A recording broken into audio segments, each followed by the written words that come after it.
Mr. Speaker, an impeachment process is a vital process of holding public officers, state officers, accountable. Mr. Speaker, I've heard on various occasions from my colleagues, those who oppose this motion, that we are targeting the mountain. I beg to differ, and I do so with the following findings. There is a lot of movement in the chamber. Mr. Speaker. Honorable Senators, and Senator Kina's. Let's take our seat, please. And let us hear the Honorable Senator in silence. Thank you, Mr. Speaker. Let me begin again by saying I want to disabuse this notion that an impeachment process is an attack on a region. It is not. It is a constitutional process that this House has been given the task to be able to hold public officers accountable. Today, we are discussing the impeachment of a deputy president. Tomorrow, we might be discussing the impeachment of a president.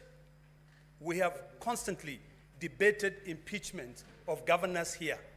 I've never had, at one given time, when people come up and say we are targeting a particular community. We are not, Mr. Speaker.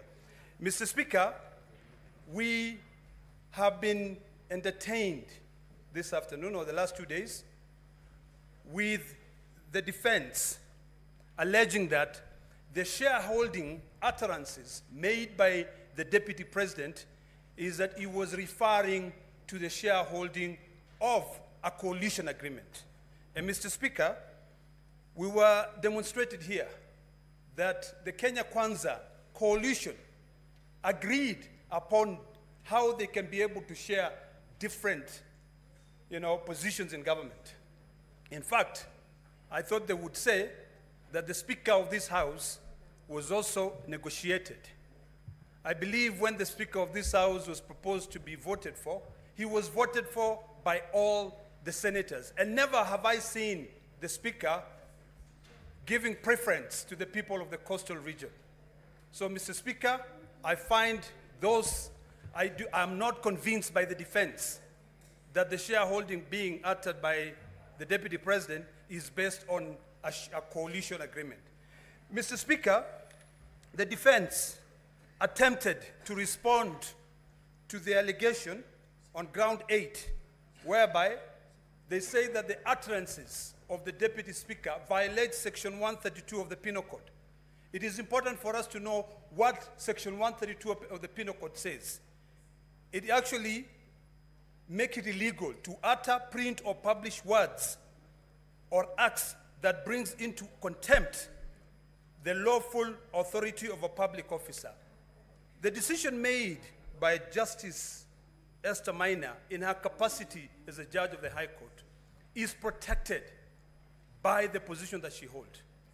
So it is a bit nonsensical for the deputy president to go out in public, instead of following the due process of the law, to be able to go out and appeal the decision of that judge. Until today, Mr. Speaker, the coercion which was used to be able to return the 200 million shillings back to the deputy president, that money must go back to the public. Mr. Speaker, the deputy president has got a forum.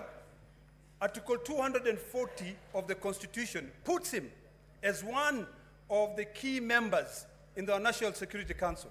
He has got a forum to be able to go out there and express his dissatisfaction with the NIS.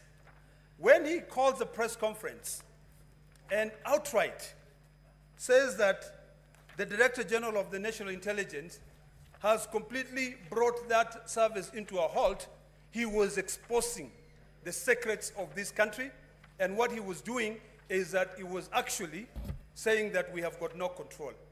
Mr. Speaker, if for anything, today I'll cast my vote based on various issues. One, on shareholding. Two, on the violation of section 132 of the Penal Code. Three, on the issues of coercion. I listened to the gentleman from Kemsat this afternoon when he said that he had to sit for hours at ESCC to be able to come out with one billboard. One. He was called on the 11th. When the defense were trying to justify that, instead of actually reading the recommendation made by the Senate, they were going through the submissions of one of the witnesses who appeared before my Committee of Health. So, Mr. Speaker, I'm convinced. Senator Seki. The senator was elected by the people of Kajiado. Thank you very much. Thank you very much, Honorable Speaker. I also want to